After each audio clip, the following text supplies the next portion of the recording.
Hi there, peoples. For those of you who don't know me, my name is Alan Kennedy, and I run a business called TTM Coaching, and we help accountants, solicitors, HR, and IT professionals grow and thrive in their business. Today, I want to talk to you about marketing copy. The typical sort of advert I see from a professional firm is something like this. We do accounts, tax returns, VAT, payroll, and we offer a personal service to all our clients. Now, the issue I have with that is it's called, technical term, a tombstone advert, because on my tombstone, it will say Alan Kennedy did accounts, tax, VAT, and payroll. But it doesn't actually tell the client what problems you solve. And in the case of accountants, we take away worry, we give people business advice that helps them grow their business. And this description of we offer personal service to all our clients, well, one, I'm not sure I believe it, because the very biggest client will get a much better service than the very smallest one. And also, what is personal service? I dread to think, actually, but let's move on. Okay, so how about we compare that with something like this? Sorry, typo that. We are specialist zero advisors, which means that we help our clients get meaningful management information to help you run your business. Our average client achieves 20% growth each year, aided by our business consulting service. To quote one client, I started my business and I had not grown in 3 years.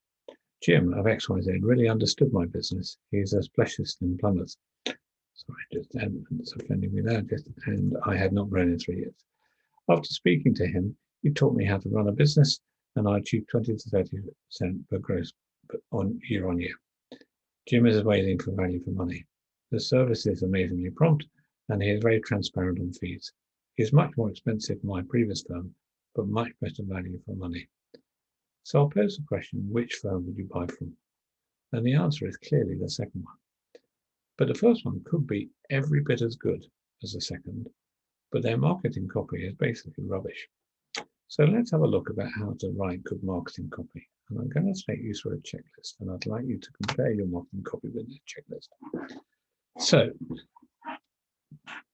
number one, and the most obvious, is does the marketing message refer to you and your at least as often as it refers to we and I?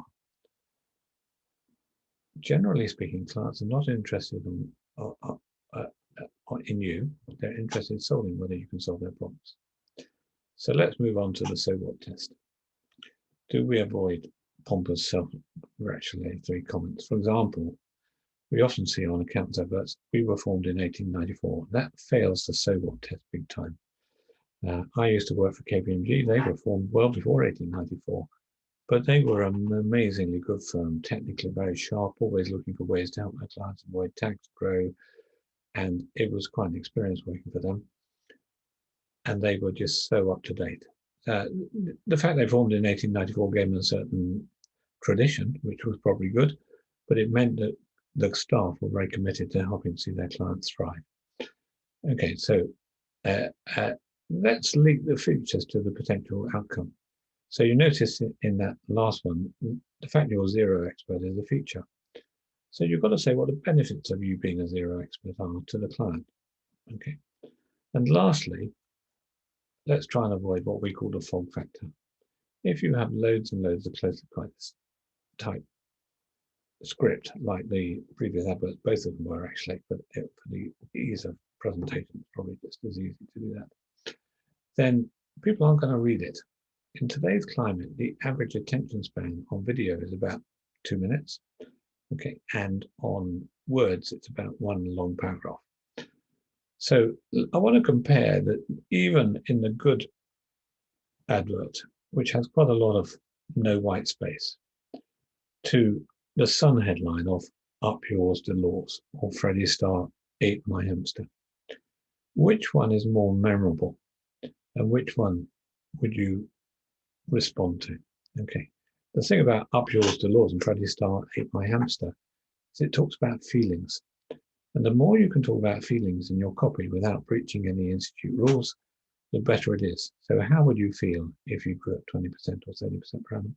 You don't have to make promises. You can just state facts about what's happened in the past. Then lastly, have you avoided jargon or technical terms? There's nothing worse than an advert which talks about Section 707 of ICTA 1988.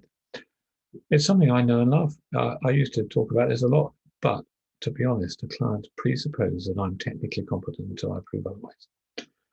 So, deep breath, let's scroll down a bit and see what other things we can do.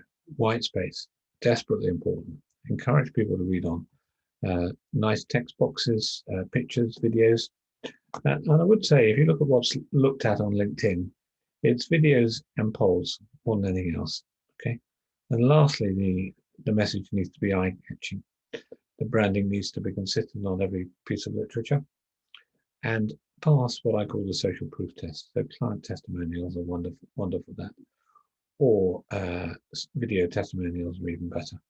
So that's Alan Kennedy of Time, Team and Money. I'm just going to show you a screen which shows you how you can contact me by booking a free session on bit.ly/akcall45, and I'll be very happy to talk to you about how you can grow an efficient professional services practice. Thank you for listening. If you have been, don't have nightmares, do sleep well.